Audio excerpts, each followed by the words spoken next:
dickhead. Let us steal one jersey. Oh man, that's hysterical. How's the book going? It's good, man. It's good. I got a weird email like a couple months ago. Someone reached out from a big agency like, hey, are the movie and TV rights available? So it got me super excited. And then nothing happened for like a month. And then the lady emailed me, and like an idiot, I didn't see this email. So I don't know if they thought I was playing hard to get or what. So then she re-emailed me like, hey, we contacted you. I don't know if you're not interested, but my clients are still interested. I was like, oh, yeah, I'm really interested. So then I sent them all my contact info, and I haven't heard anything again. So it's like that part is – it just – part of me is like I wish I wouldn't even got that initial email because then it just gave me – I mean, I guess it was good. It gave me hope. But overall, the book's great, man. I love it. I'm still really proud of it, and it's just cool. You know, when I go to people's houses to see it in their bathroom or on their car. I mean, they might only put it out when I'm there, but it's still, I'm like, sometimes I forget about it when I will be like, oh, shit, that's my book. And I still can't believe I did it. And I tell people, if you're listening and you're thinking about writing a book, do it. It's the best thing I've ever done. I'm so proud of it. Is it cleansing? Yeah, and it was just cool to. I never thought I'd write a book. I'm a fucking idiot that dropped out of junior college. You know, I'm not supposed to write a book. So when I got it, I'll never forget. I got like the first copy of it, and I was in Phoenix. I just sitting at Chick-fil-A, and I was just sitting there eating this celebration dinner by myself, looking at my book, and then I just picked it up, and I started crying in the middle of the Chick-fil-A. I was like, holy shit, I did it. And then I had this moment of like, well, what if nobody buys it? And then I was like, fuck, who cares? I wrote this book. No one could ever take it away. So it's just very rewarding. I tell people all the time, man, just do it. You'll be so, if anyone listening is thinking about writing a book, or if you guys are thinking about writing a book, do it. It's the coolest thing, and no one will ever take it away. So it's cool. I wrote another book that's done, but I'm not going to release it because I'm a pussy, and I fell in love with this girl. So I started dating this girl about 7 months ago. I'm 41. I don't even know how old I am, but I really want to have kids and get married. And the second book I wrote is called You Couldn't and You Wouldn't. And it's 10 girls that I fucked that most dudes couldn't, and then 10 girls I fucked that most dudes wouldn't. Yo, I got a book like that too, dog. So I'm like, but then I really like my girlfriend right now, and so it's finished, it's done, it's like ready to go to edit. Then as I was telling her about this, I could just see it, and I was like, I get it, you know, like it would be a shitty way to just have to read about. She has to hear about me talking about it on stage and stuff already. So I made a deal with her that I wouldn't release this book unless we needed the money. So, but it kind of sucks that I worked my ass off on it, and I think it's a really good book. So it's completely done? It's done like on my end to where it would go to editor. So it's like that done, where I'm done with my part, and then people edit it, and then I'll punch it up or take shit out or like. So it's not done, but it's the hard part's done. Now we would just be fixing it. So so who knows?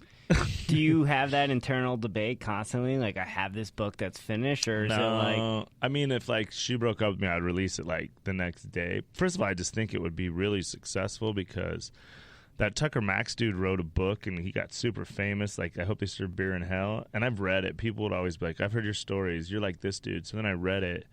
But I think it's kind of bullshit. I think every good storyteller, like, you know, beefs up a story with a little exaggerations or whatnot, but some of his shit I was like, oh, like one story, he fucked some fat girl, but he was embarrassed to have her go through his house and his roommate see her, so he made her climb out the window and shit. But I don't really think he did it. But that's why I think my book would be better, because I mean the 10 that I fucked are like cheerleaders, porn stars, you know, strippers.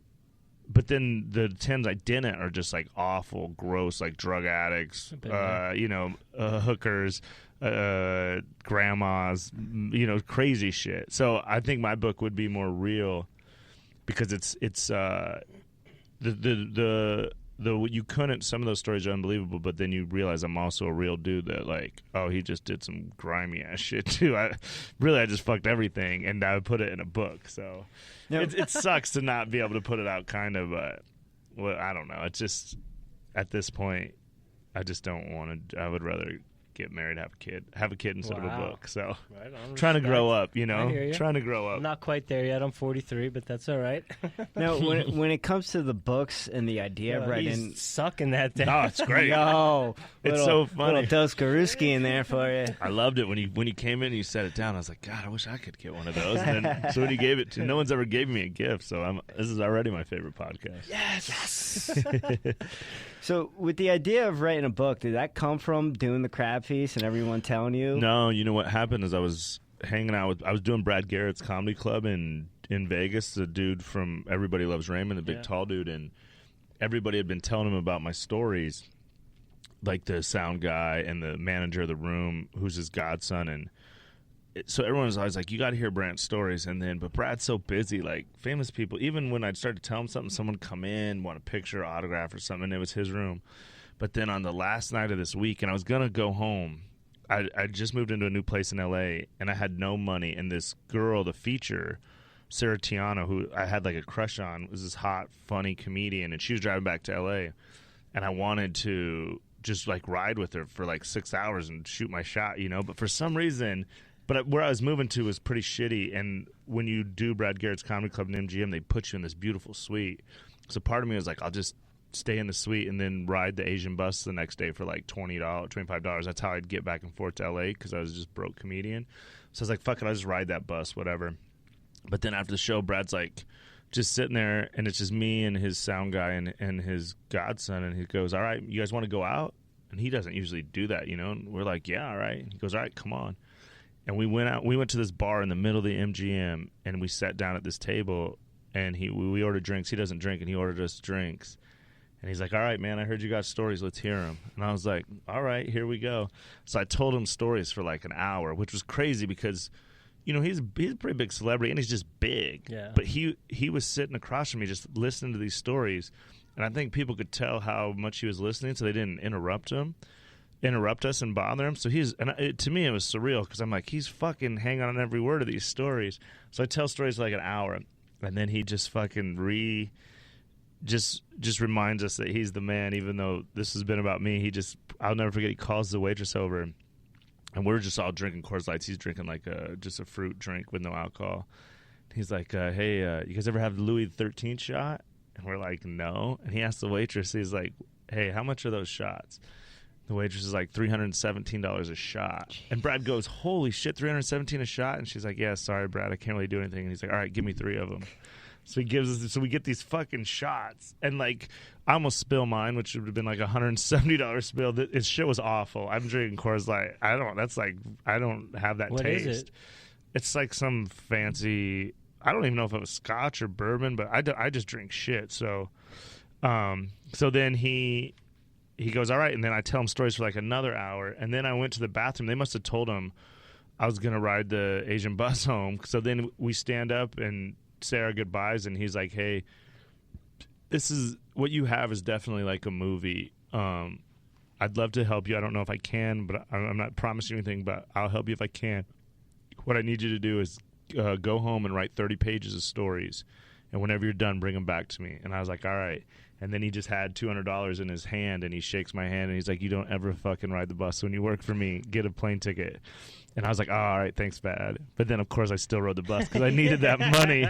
That's like 20 meals. Like 2 weeks of groceries. So then I went back to L.A., and I was staying with Jeff Dye at the time, and then he was shooting his show in Asia. He's on the show with Terry Bradshaw and Henry Winkler, and they went to Asia for 30 days to shoot. So I just stayed.